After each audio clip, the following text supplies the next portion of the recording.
I'm Rena. Welcome to Ag Inspo, the podcast that focuses on innovation and creativity in agriculture. In my travels across the U.S., my mind is blown by the farmers, ranchers, and business owners who are contributing to the richness of the agricultural landscape. My hope is that by sharing their stories, you will be inspired to have the courage to break through and bring an idea you have to life. Hi, everybody. I'm very excited today to be talking to George Crave. George and his family own a diversified operation in Wisconsin, and that probably doesn't take much for you to figure out that one of the things that they do is produce milk, and another thing that they produce is cheese. But we're going to be talking to George today about how he and his family made the decision to diversify and get into cheese production and some of the decisions that they had to make in order to get to where they are today now 20 years later. So with that, welcome to the Ag Inspo podcast, and let's welcome George. George, it is great to have you on Ag Inspo today. I am super excited to interview you and have everybody hear your story. So why don't we just start by, why don't you give us a little bit of history of the Crave Brothers operation and kind of bring us up to speed about where you're at today? Sure. Well, I'm George Crave. I'm president of Crave Brothers Farmstead Cheese. I've been farming as a Crave brother for about 43 years. My dad milked 35 cows in Beloit, and he sold his cows in 1974 when I was about a sophomore in high school. And we worked for a few neighbors and worked around for a couple of years, and we were lucky to get started up again in 1978 on a small farm. 3 years later, 1980, we moved to Waterloo, our current address in Waterloo, which is just east of Madison. Started out here with our 80 cows, and today, 40 short years and thousands of long days, we are now farming about 3,000 acres, and we milk 2,200 cows and have about 1,300, 1,400 head of young stock. About 20 years ago, after farming for 20 years, I said, kind of not that milking cows is boring, but I pretty much had that figured out, and I just couldn't see doing it for another 20 years. And so did a lot of phone calls, did a lot of nosing around, built our own on-farm cheese factory in 2001. February of 2002, we pumped our first milk over here, so we've been at it for 18 years now. Now we use about 150,000 pounds of milk a day, which is about 3 semi-loads of milk. Make fresh mozzarella, mascarpone, queso Oaxaca, and Wisconsin. That's what we do. My wife, Debbie, joined 2001. She left her job in Madison, brought a lot of experience in marketing and contacts with her when she came home, and we sat at the kitchen table and developed our label and developed our story before we even poured dirt and had cement. So we built a cheese factory before I even had a market. So it was a leap of faith. People say that was a leap of faith, and I look back, yeah, you can call it a leap of faith or a leap of arrogance or a leap of stupidity, whatever you want to call it. But we took it, and here we are 18 years later.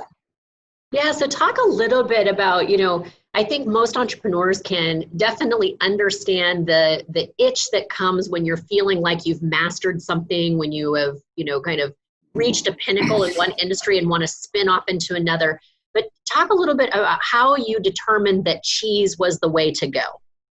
Well, I did a lot. We looked at genetics for the cow herd genetics, and maybe working with some of the artificial insemination companies. We had some conversations going there, and that never really developed, and really looked at really long term. Was that a fly in the night type of an opportunity?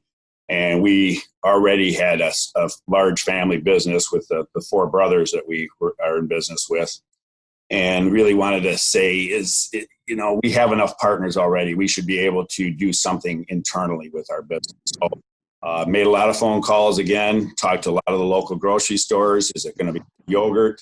Is it organic? Is it whatever the market may be looking for? And after putting it all together and tearing it apart, putting it back together a few times, we decided to make cheese. Cheese we can sell nationally. We can sell cheese from Miami to Seattle. Transportation, logistics, everything else is involved. I weighed all that in and decided to get a cheese business.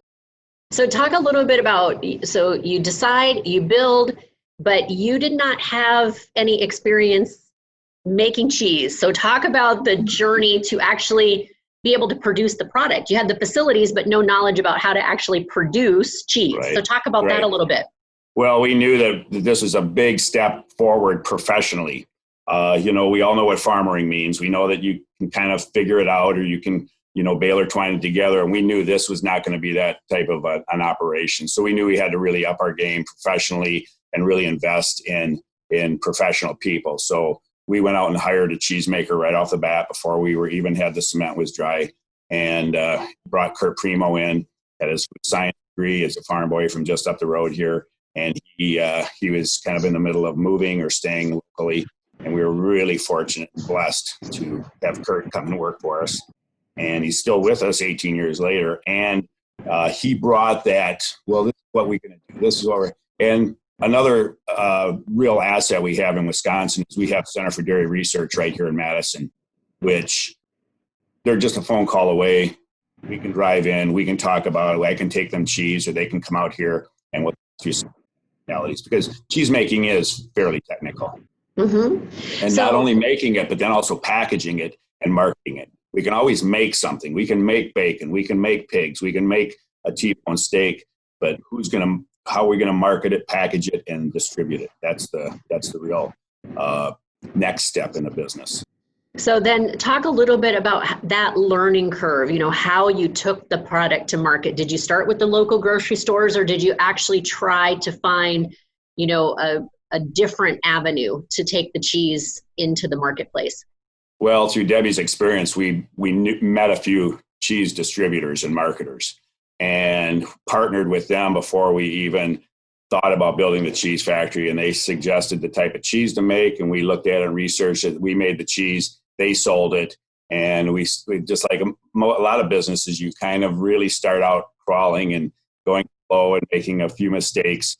And a few years after going along, we finally got some momentum and grew 20%, and then another 20%, and pretty soon had some nice momentum going. And as a matter of fact, only just 3 years, we opened in 2005, we added on.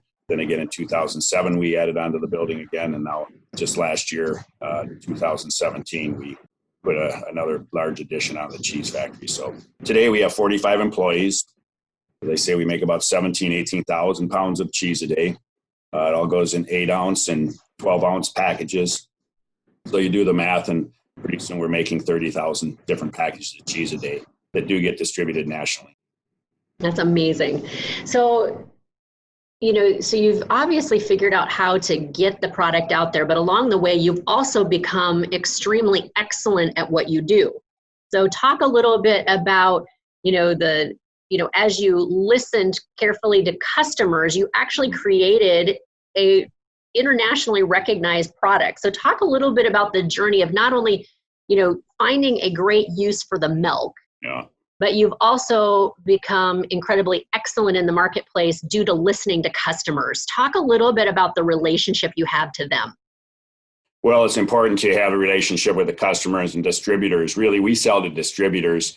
The end customer is the person that's putting in their grocery cart, or the chef that's putting it on a plate in a restaurant. That's the ultimate customer and the consumer. But really, to get those to those customers, it's all through distribution. And we're really selling a lot of our product through distributors that they buy it from us, and their responsibility is taking to their sales force in Atlanta, Georgia, or Portland, Oregon. They take it out, they start jobbing it or selling it to the restaurants and the distributors or the grocery stores in their area. So we've been fortunate that we do live in Wisconsin again, where this is a big business in Wisconsin, having different cheese salespeople and distributors. So we've been able to partner with 3 or 4 of those distributors that have been very good for us to get all the different. One customer might just take the fresh mozzarella, another customer just handles the cheese curds, and another distributor just handles the queso Oaxaca. So we have those different relationships with people. And there again, then we're the manufacturer. For me, I always looked at our business should be in manufacturing and not just be a little hobby or a little kitchen table type of cheese factory. When we decided to do this, it was going to be real value to the overall family business. That was our goal from the beginning, and it still is. Yeah. So, talk a little bit about that, because along the way, you've created a very compelling story around your family and around your farming business in, not only just, that, you take excellent care of your cattle, but then you've also done some really innovative things in terms of, producing energy with the cattle. So talk just a little bit, because it's not just that you created another way to handle the milk product, but you've also used other products that come off the farm to create value. Right. Well, we do farm 3,000 acres to grow just primarily the feed, and it's really only about half the feed we need to feed a cow. It takes about 3 acres worth of feed to feed a cow and a replacement calf and heifer.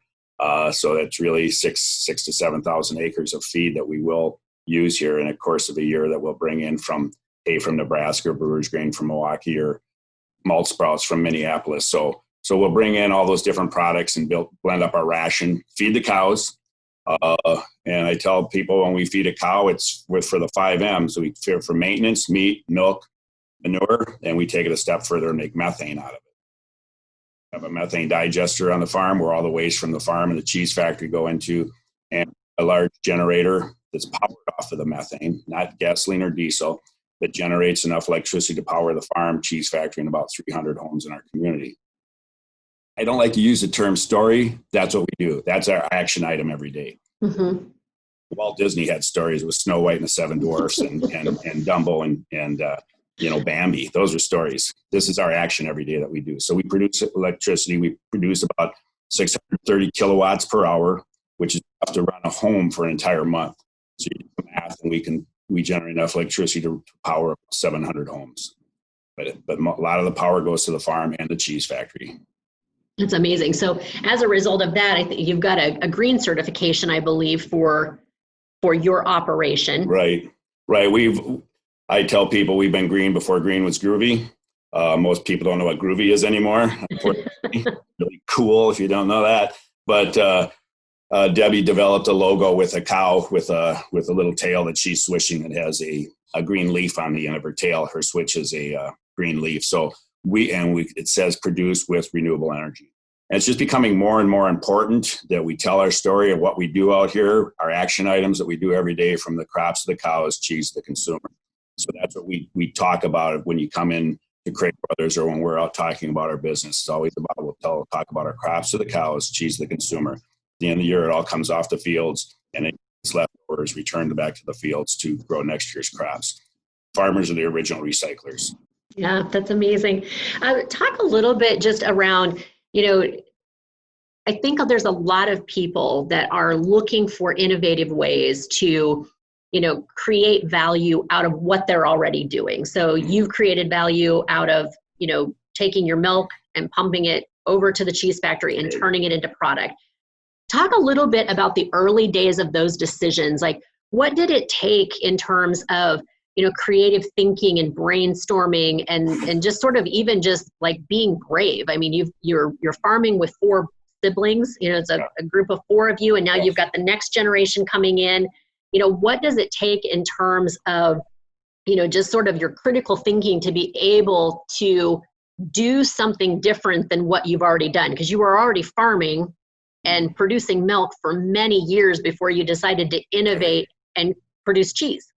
Right. So talk a little bit about those early days and the mindset around that. Yeah. Well, the early days was always about just growing a better herd. I'm asked many times, is this your goal to develop the type of business we have? And I said, no, early on, my goal was to have 100 really good cows, because I really love cows. And looking around, I guess I'm successful. I do have 100 really good cows now. So, but I got bored. I guess boredom, you would say, Rena, is that most entrepreneurs do get bored and they're looking for the next thing. And if this is good, then there's always a better way. I'm always about, there's ways to do things, but there's usually the best way. I'm looking for the best way to do things. And we did that with the cows and the crops, and now with the cheese. And it just wasn't making cheese, but it had to be a high value cheese, because just cheddar and mozzarella is making cheese, but then there still guarantee financial rewards. So we're making cheese that other people don't make much of, and we are the size, scale the business now to the size where we can service many of the major customers in the country without putting us under or getting pulled around. I learned early on that you don't want to go whale fishing in a rowboat. which means if you hook up a whale, they're going to pull you all over the place and you're no longer in charge. And one thing in running a business is you always want to be in charge of your business. Your employees won't appreciate it. Your banker certainly doesn't appreciate it. Can't sleep at night, then you don't appreciate it either. So you always want to have sides to control your business. Yeah. So it's very obvious that you're very visionary. You're a visionary thinker. You look out in advance of something and try to anticipate where the market might take you. Do you feel like you as a team, as a leadership team at that time, were all on the same page about that? Or did you have to work through some resistance in order to get kind of everybody on board for, really entering into a fairly large unknown at that time? Yeah, sure. It really was a large unknown and almost to the point of being naive about how easy it was going to be. We see this in a lot of agriculture because we can grow hay or corn. We think we can raise livestock or we can start a dairy farm. And just because we have milk, we think we can add a value to the milk and bottle it or make yogurt or make cheese. And it's an entirely different step along the way of the entire food chain. And so I was naive, but I did a lot of research, and I think I made initially most of the right decisions by not getting into bottled milk and not making ice cream and things like that. Patience is very important when you start out also. Have a game plan, have finances in line that the first year or two, the cash flow is only one way, always the wrong way. And so you want to make sure that there's enough financial backing either through the business and the bank that can carry this side of the road. Mm-hmm.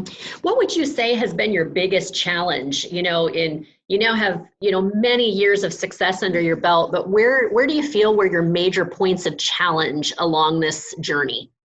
I think early on was really, really being willing to ask enough questions.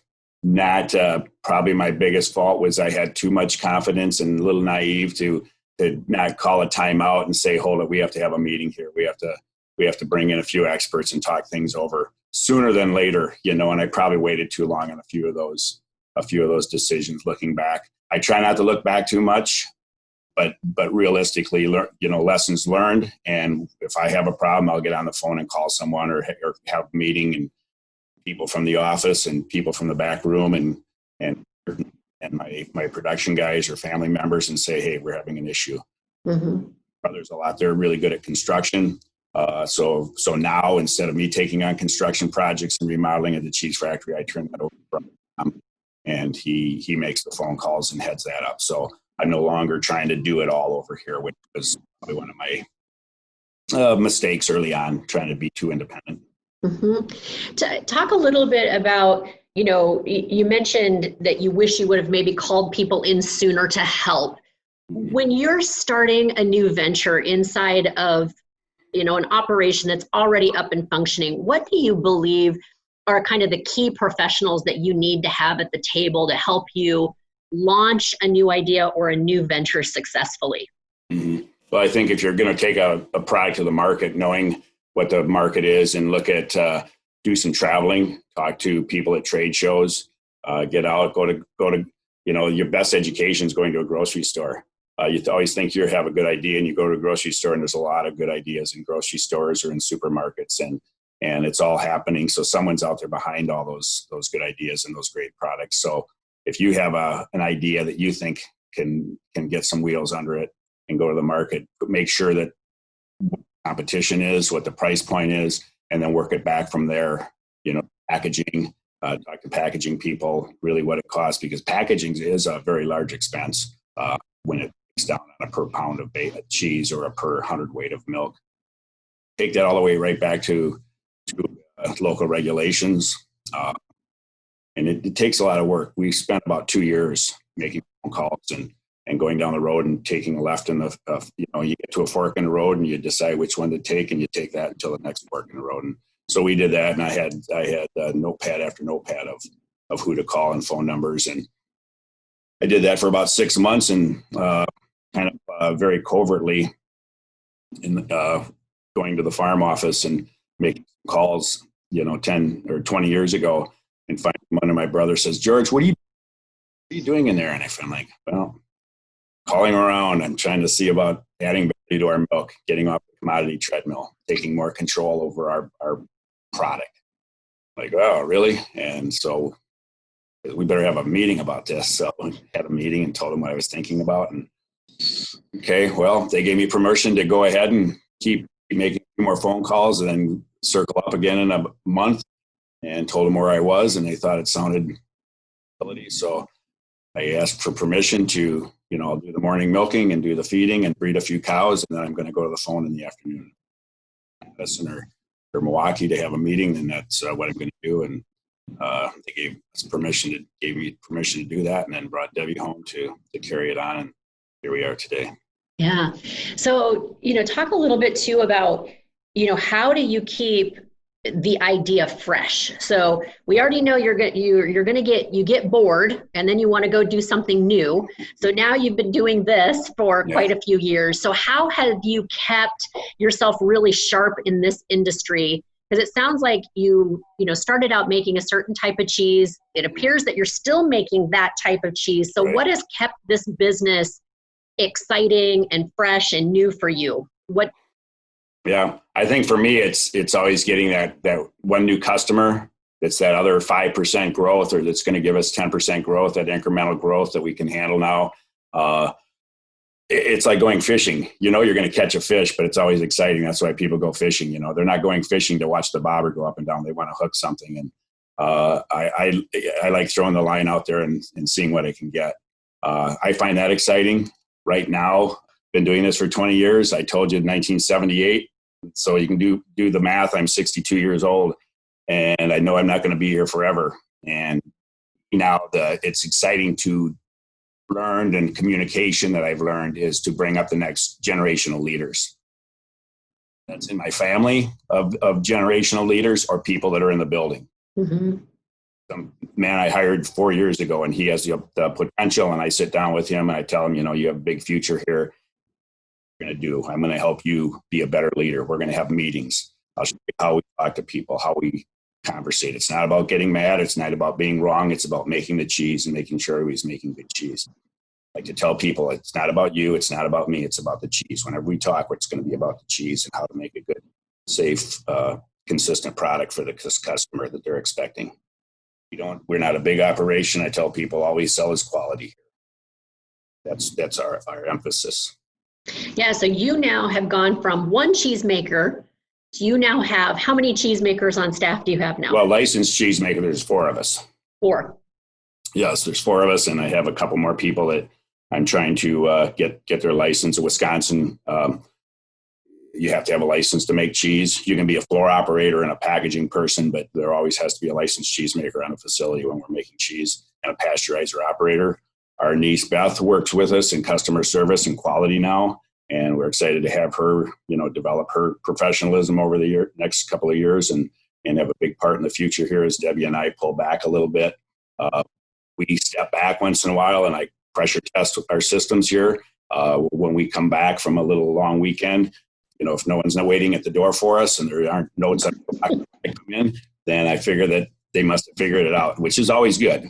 That's fine. Can we get away and everything's going good? And I feel confident we're at that point right now. Yeah.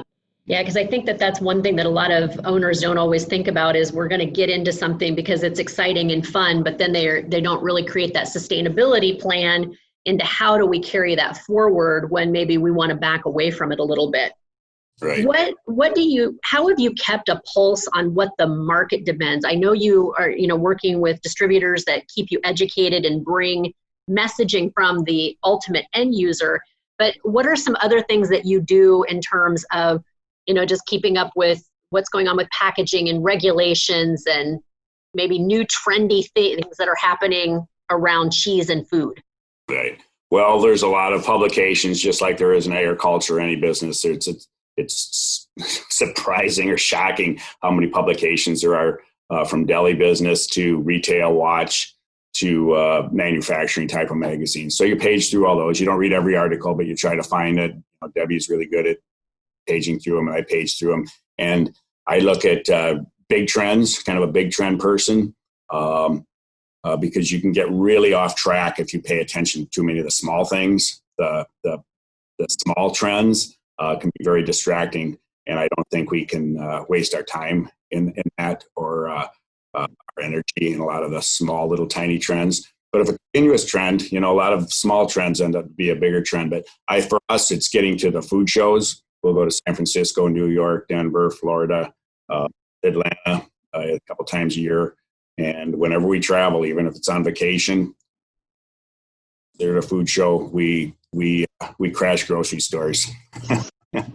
So we go in, we check out the pizza aisle, we check out the cheese aisle, we check out the thing else that we want to see that's just general advertising, marketing, locations of the stores, what people are looking for when they stop and pick up a label, what are they reading, what are they looking for, and it gives us an idea really on the consumer also.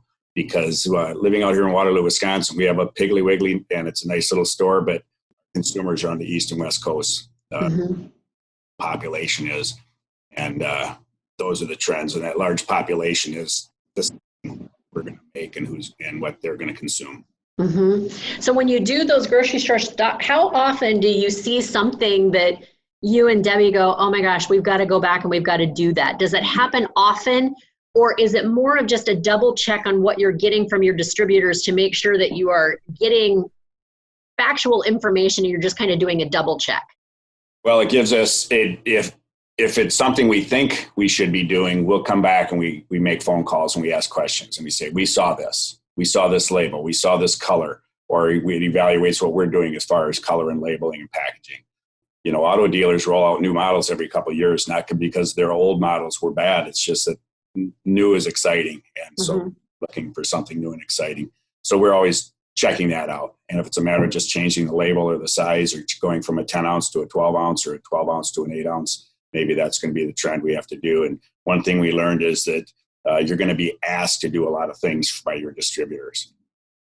You never have the right size. You might not ever have the right box. And so you're constantly changing and evaluating. And it's okay to say no for a while, but eventually if you want to grow your business, you have to say yes and go along through distribution and marketing. So we did that early on and continue to do that now. And that's where Beth, our niece, sits in customer service. She's labels and changing boxes and taking all those customers. We have about 15, 20 different customers that we make cheese for every week.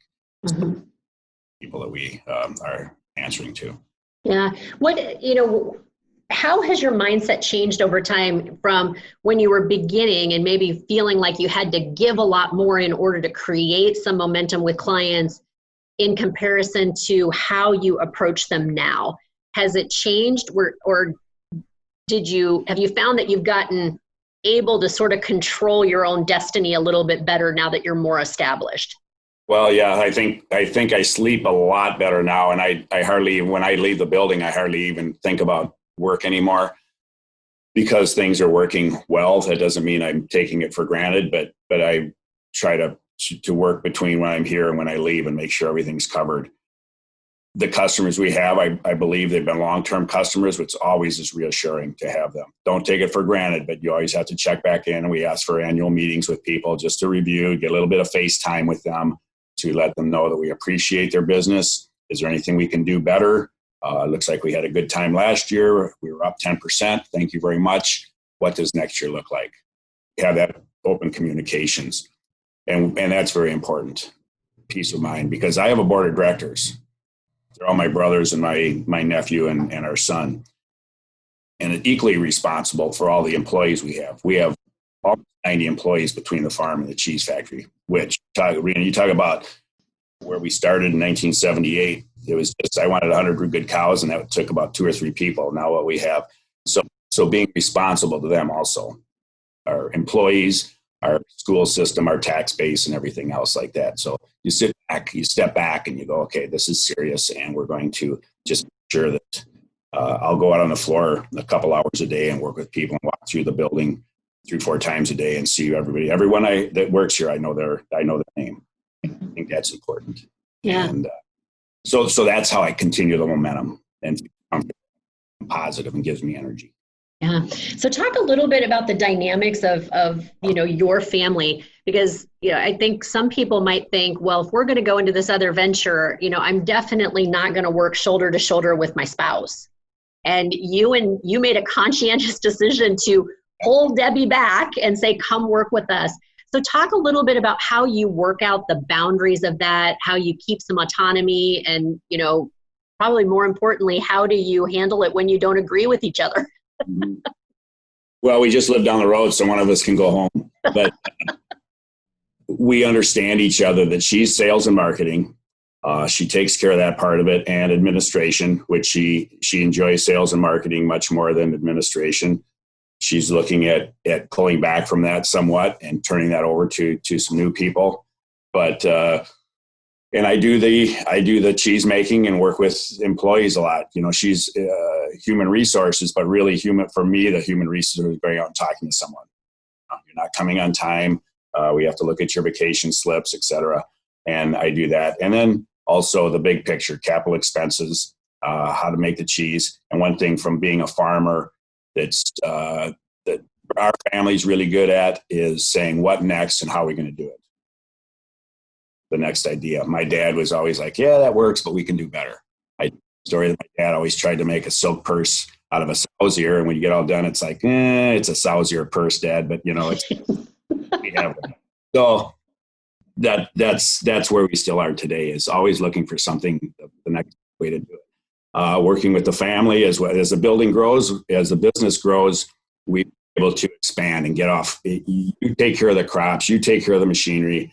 I'll run the cows, work with Jimmy, the hired man, or the guy that's been with us forever. Now Patrick, our son, is the herd superintendent, and Jordan and Andy are taking over the crops and maintenance, and I'm still at the cheese factory. So as you get bigger, you can go out. So there has to be trust that the people are going to be doing their job in a family business, even with employees. You have to have a level of training and trust, I think, is really the key to harmony.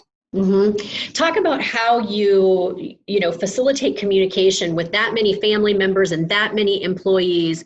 Just talk about how do you keep communication flowing and make sure that everybody's learning and getting the messaging that they need. Just talk a little bit about how your family handles that. Well, it's much easier I call it that side of the road, because that's where the farm is. And so I was fairly disconnected, make some phone calls, or see a tractor pull out the driveway, and I'd make a phone call. Hey, what are they doing? Where are they going? Now we have weekly meetings.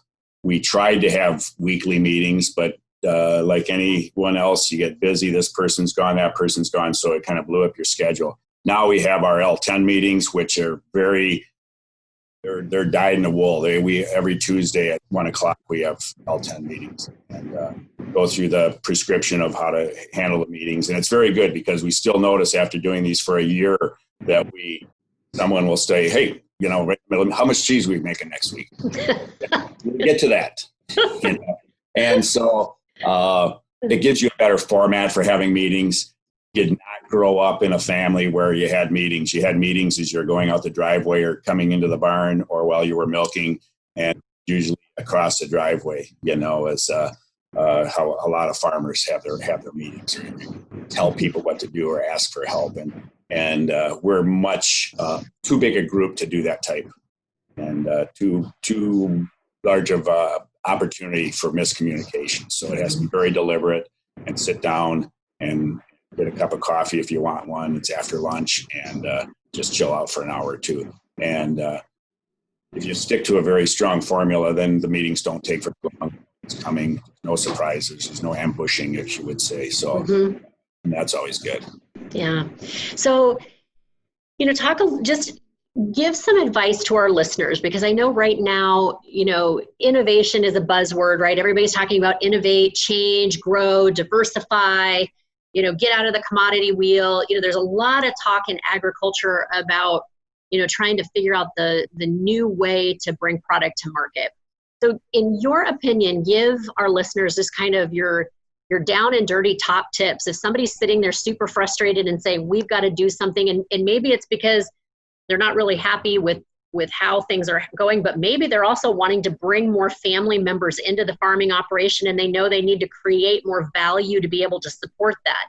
So give maybe your top tips about how someone should approach that if they're sitting there, right now today with no real idea of what to do. They just know they need to or want to do something. Yeah, that's a good question, because early on, even when we started building the barn, when we built our first freestall barn in '89, it was very, very cutting edge type of barn. We had people coming in from all over the Midwest, bringing their kids and looking at the barn and wondering if cows would lay down in freestalls or they'd eat a total mixed ration. And like, yeah, don't worry about that. They'll, you build a barn this way, use this design.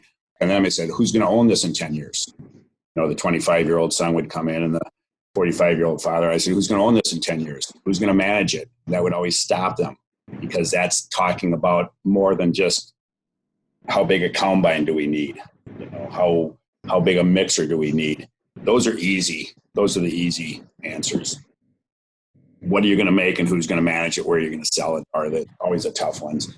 And I think those are tough answers out there, and difficult answers to come up with out there in rural America right now. And I feel that's why people are frustrated. We most of us belong to co-op or an end user co-op, or maybe both.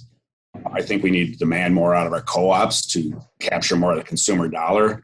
That sounds easy, but I feel that that's really the downfall of rural America, is we just not getting enough of the consumer dollar return to our local townships and our local mailboxes.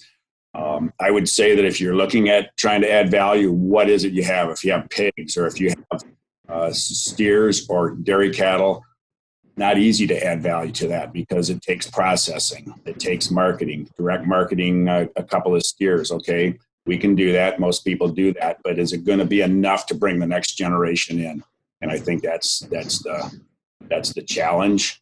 I would think that those conversations have to start very early on, before the son goes off to college and wants to go back to the farm.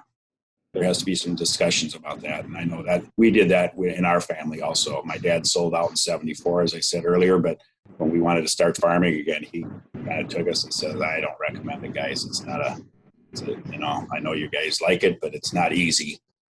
And we said, yeah, but we think we can do better. And talk to your neighbors, go to neighbors and look for opportunities to work with them and partner and reduce machinery costs.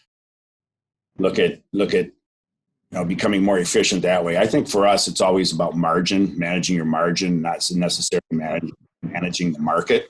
The market's only going to give you so much, and your margin. And, that's about all I can really say. Yeah. Everyone's such a different situation, and in your location too. Yeah.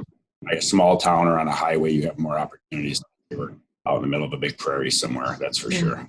Yeah, talk about how agritourism plays into your model, because I know you have people coming down the road all the time, and talk about how you've incorporated, people's curiosity for what you're doing into your farming business. Yeah. Well, early on, right from the beginning, just some of the touring that we did, we talked to some cheese factories that had stores and offered tours. Some, it was a big part of their business because they could capture the retail market right out of their cheese vat. And other ones said they never had what the customer wanted. Cheese, and you have to make grilled cheese sandwiches, and you have to have T-shirts, and you have to have stupid cheese hats, and then you have to also man it when you have a store or cheese or a ag tourism. Someone has to be there and bring value. So we do not have a store, and we do not have a ag tourism business per se. We have enough going on without not to say we won't in the future. If a family member wants to come back and finds that that's part of our marketing arm and it brings value, always has to bring value, just not exercise. You want to exercise, join the health club.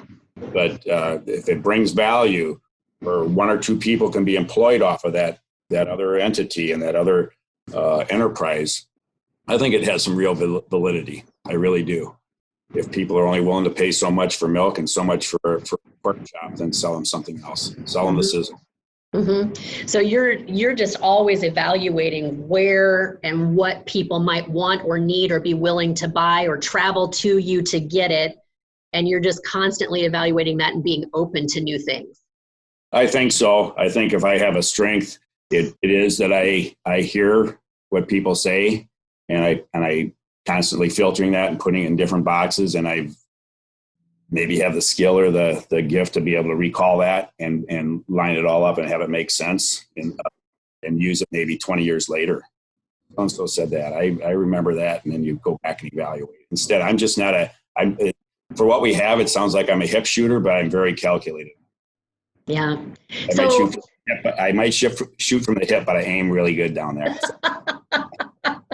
So, do you have any short range plans for expanding or doing anything bigger than what you're doing right now? Or is where you're at that's kind of a sweet spot? Have you hit a good pace?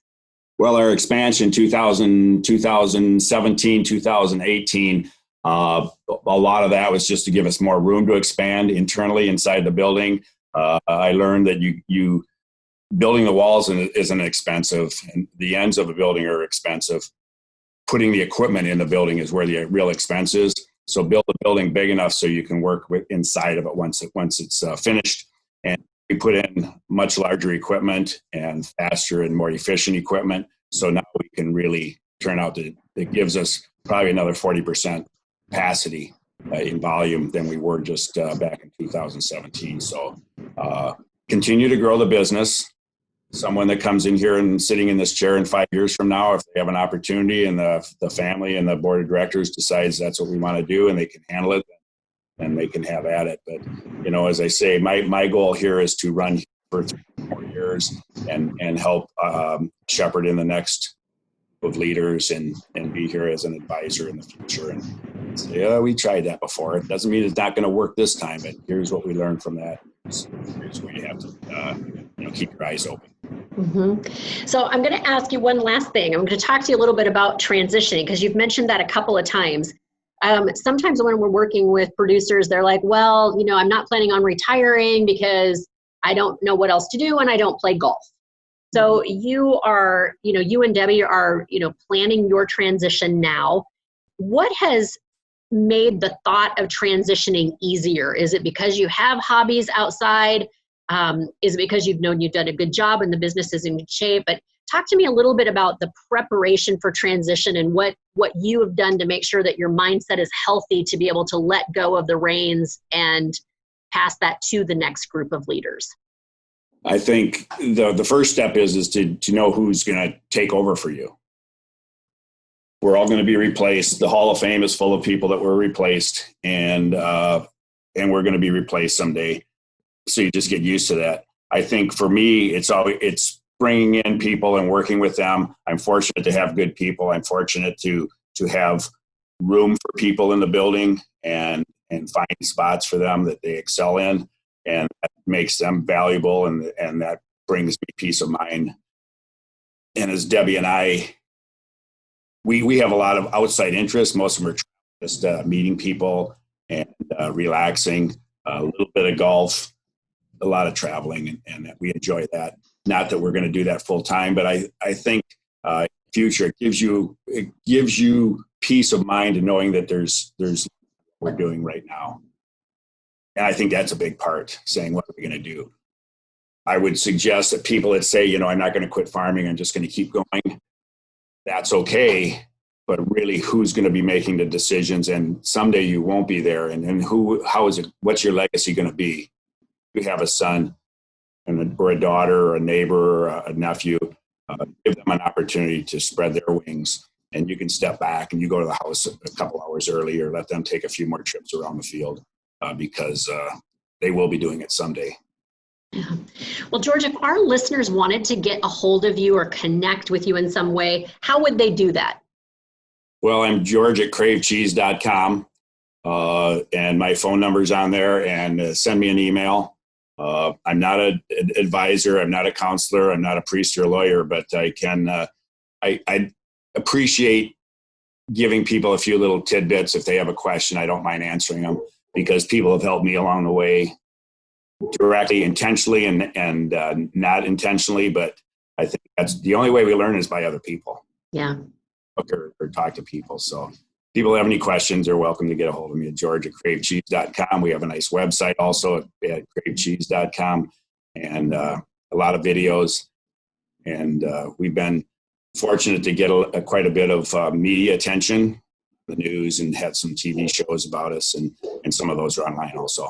Yeah. So what we'll do for everybody who's listening is all of George's contact information will be in the show notes, along with, their social media accounts. George's daughter does a very good job of documenting George's antics around the globe as they go from cheese show to cheese show. So, we'll make sure that everybody can get a hold of that very easily, and they can, at least, if nothing else, follow you on social media and see what the Crave brothers are up to and what their next innovation is going to be. Yeah, thanks. We are a family business, and we want to maintain that. Our family, our son Brian is at the cheese factory. He's a Wisconsin licensed cheesemaker. Our niece Beth and our daughter Roseanne's a senior at Madison right now, and we have hopes that she'll come back and help really foster and take the business into the future. Yeah, that's awesome. We're going to be very interested in watching what she's going to be up to in the next few years. So Thank you so much, George. I appreciate your time very much. And for all of you listening, we'll talk to you again very soon on Ag Inspo. This is Rena Striggle, and you have been listening to Ag Inspo, the podcast. Please visit my website at tomorrowiscoming.com and find me on Instagram, Facebook, and Twitter. If you haven't yet, please go to iTunes and subscribe, rate, and review this podcast. Join me next week for another inspirational episode where you will hear from another amazing entrepreneur who has had the courage to break through and bring an idea to life.